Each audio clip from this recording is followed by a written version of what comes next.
She falls in love with, sure, blood smells really good, that's important. And she falls in love with a 107-year-old vampire, and they have a romantic relationship, and it's no big deal.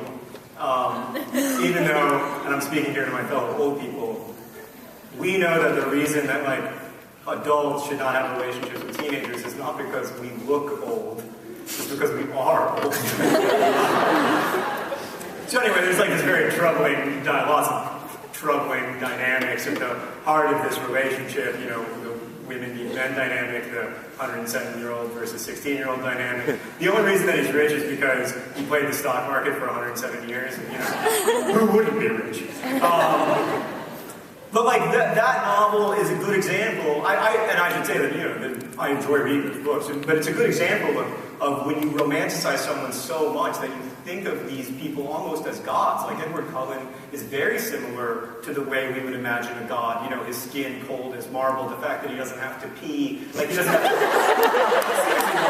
to do things that humans do that we associate with humanity, means that we're holding him up to this standard of romantic ideal. And men do that with women too, just in different ways. And so I wanted to write about how that's destructive too. Obviously it's destructive when we dehumanize others. But when we imagine people as more than human, it's also destructive in its way. So the last story that I want to tell you is from my book, Paper Towns.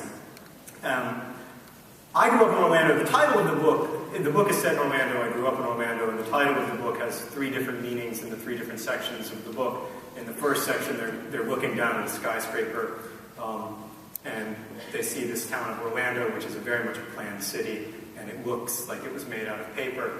In the second section, they think it might be referring to these weird subdivisions that used to be uncommon, but now, thanks to the housing crisis, are everywhere, where people would start to build a subdivision. This happens a lot in Central Florida, and they would run out of money. So there would be mailboxes and streets and driveways and no houses. Some of these places are 40 or 50 years old. In fact, recently, there's one outside of Orlando that was being used as a runway for drug shipments for 10 years. And they only found out about it because they crashed one day and they called 911.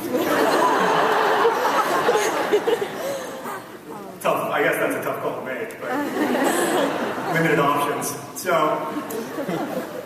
But in the third part of the book, they come to this different meaning of paper towns, and this is a weird thing from the phenomenon of cartography, but it's true. So, map makers, all maps of Indiana look the same, right? It's, shaped like this, and Indianapolis is there in the middle, and, you've got the Chicago part, and, it all looks the same. No matter which map company you are, your map of Indiana is going to look like everybody else's map of Indiana, which makes it really hard to protect your copyright.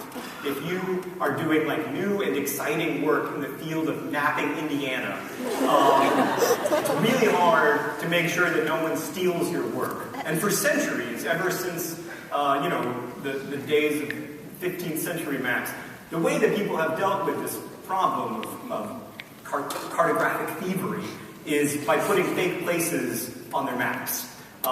These places are called paper towns or paper streets or copyright traps.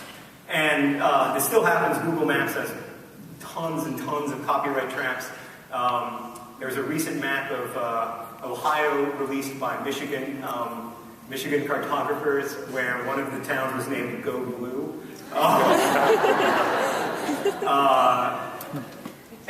But the most famous story of this, at least to me, not really any famous stories probably, is the town of Agloe, New York, which is a real place and which figures prominently in my novel Paper Towns. Well, I guess it's debatable whether it's a real place. So what happened was these two cartographers working for a company called General Drafting made a map in the 1930s of the state of New York. And to protect their copyright, they put a fake town called Agloe in the intersection of 2 dirt roads just outside of the Catskill Park, and that was their copyright trap. 40 years later, Rand McNally, big map company, in 1972, released a map that had Agloe on it at the same intersection of 2 dirt roads, and so General Drafting, delighted, called up Rand McNally and said, I have great news for us. You stole our map, and we're going to sue the pants off of you because you made that place up, and you put it on your map, and you're caught red-handed. And Rand McNally said, no, that place is real. because people kept going to the intersection of two dirt roads, expecting there to be a place called Agloe, New York. Someone built a place called Agloe, New York, and it had houses, and it had a general store, and it had a gas station, and it became real by virtue of existing on paper. This is, of course, a lovely metaphor for a writer, because we would all like to think that the scratches that we make on paper can, have real, can make for real change in the lives of real people. But it's also a lovely metaphor just if you're a human, because what it indicates to me is that we choose, not with absolute sovereignty certainly, but we have some choice in the way we build the maps of our world, in the way we build the maps of our consciousness. We have some choice about what we place where in the maps of our world. And that is really exciting, because sometimes the way that we map the world can end up shaping the world in which we live. It's super obvious to say that the world shapes the map. It does, there's no question about that.